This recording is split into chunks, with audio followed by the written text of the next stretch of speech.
You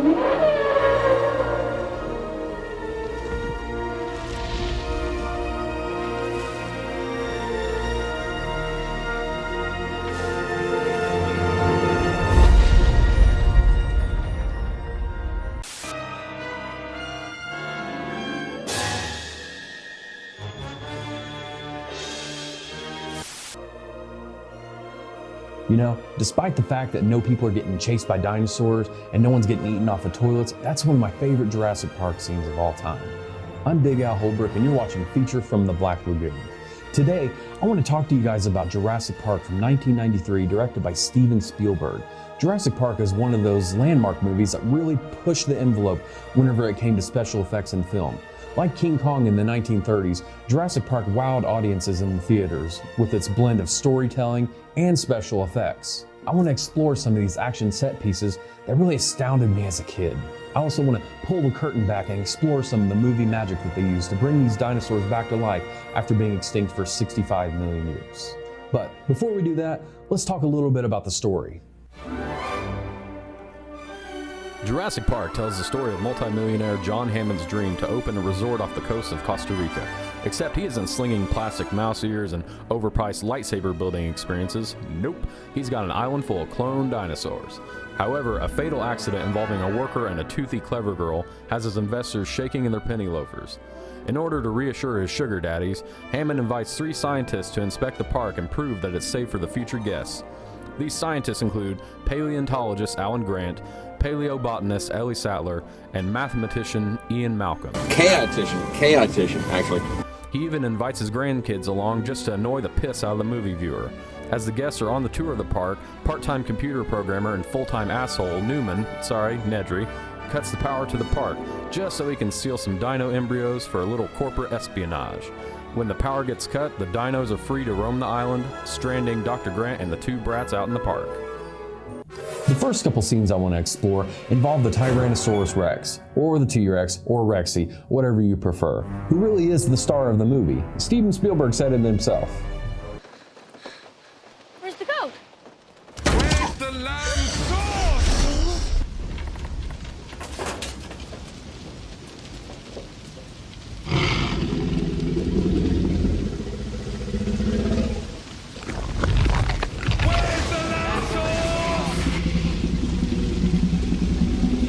The iconic T-Rex was brought to life thanks in part to Stan Winston's full-size animatronic.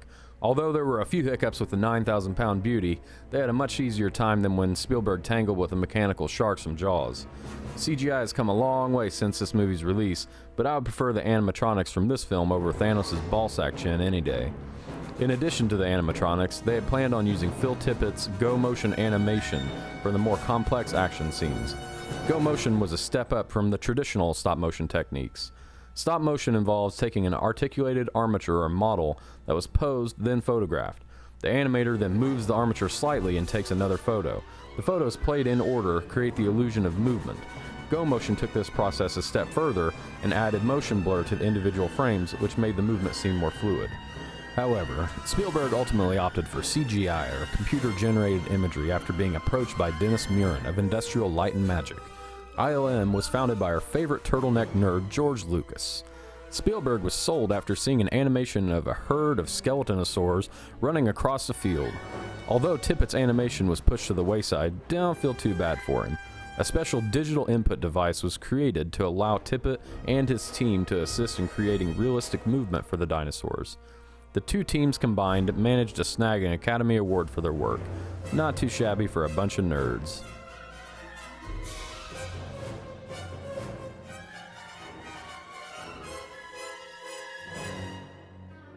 If anyone is wondering why this movie won an Oscar for Best Special Effects, take a look at this scene.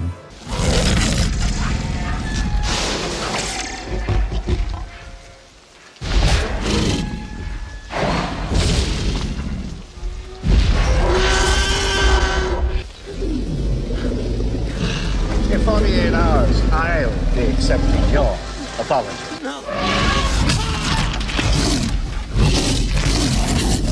Now, I know what you're thinking. All this dude's talking about is a T-Rex. What about the raptors? Where's the love for the raptors? Well, hold on to your butts. I'll get to them in a few minutes.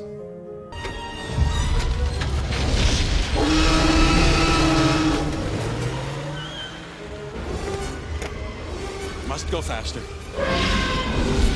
Get off the stick! Let him move! Look out! Down! Man, I wish there was some way we could know how fast they needed to go to get away from her. Well, we clocked the T-Rex to 32 miles an hour. Oh. Well, she's probably a little bloated after eating that lawyer anyway. Think they'll have that on the tour? Little fun fact, Jim Carrey actually auditioned for the role of Ian Malcolm. I think that would have looked a little something like this. Life, finds a way.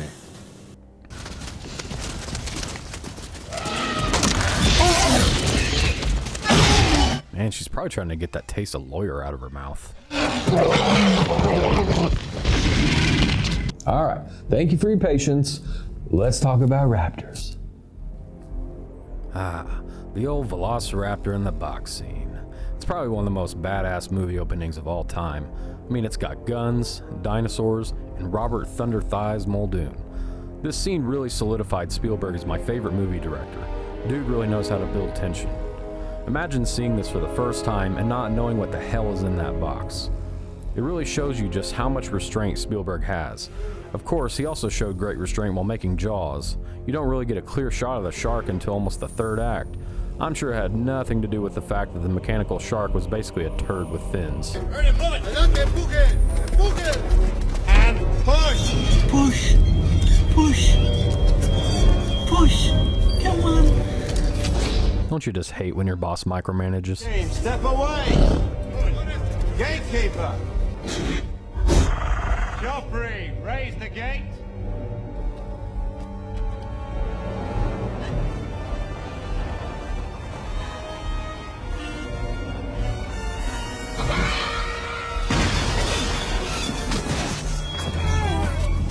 Just look at the restraint he's using. You barely see the raptor at all. Directors nowadays would have showed it sipping tea, reflecting on its life, have a flashback to when it was hatched, graduated college, got out of an abusive relationship,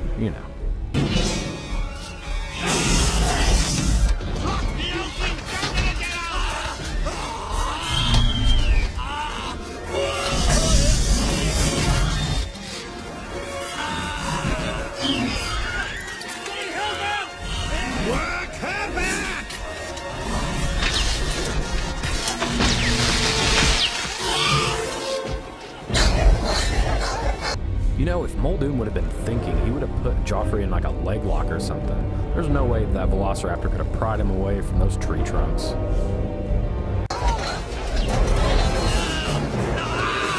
Shoot her! Shoot her! Before you set out into the park, our gourmet chef Alejandro... What are they doing? Up next, we have the raptor pin sequence, or as I like to call it, PETA's worst nightmare. Feeding them.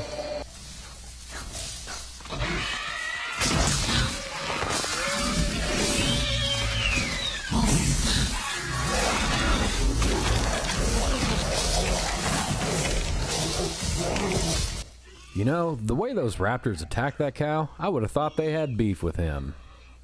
Sorry.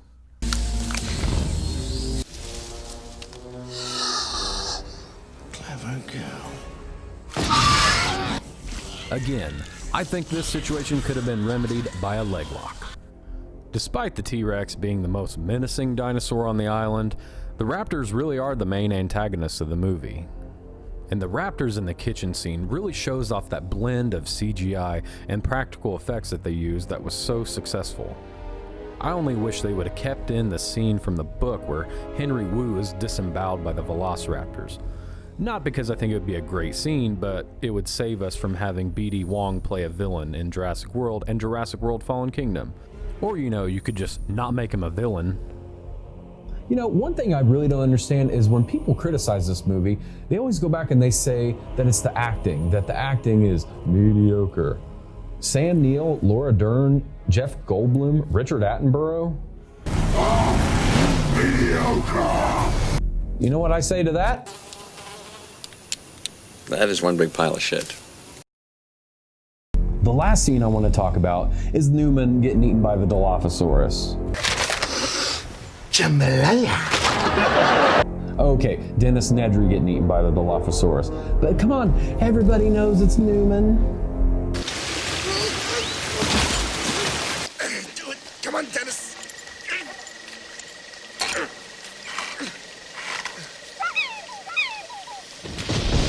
Whoa. Have you ever played peekaboo with the dinosaur? Me neither. Yeah, that's nice. Gotta go.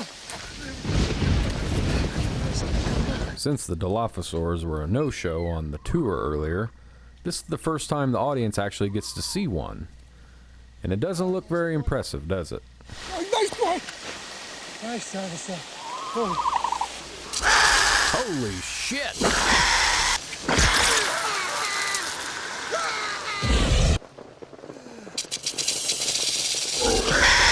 Newman!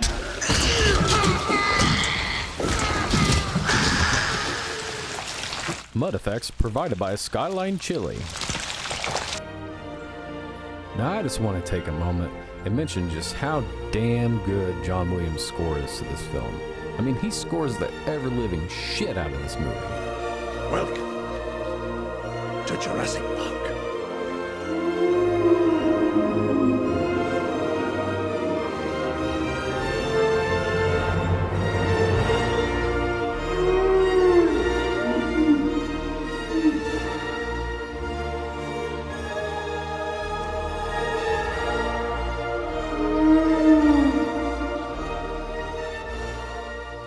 They're moving in herds. They do move in herds. Well, folks, that's going to wrap things up here. I know there's so many classic scenes I could have covered today, but these were just some of my favorites. Maybe I can have a part 2 someday. Maybe. I hope you've enjoyed this first video from Feature from the Black Lagoon. Please consider subscribing or following us on social media. You didn't say the magic word. Please! I'm Big Al Holbrook with Feature from the Black Lagoon. See you next time.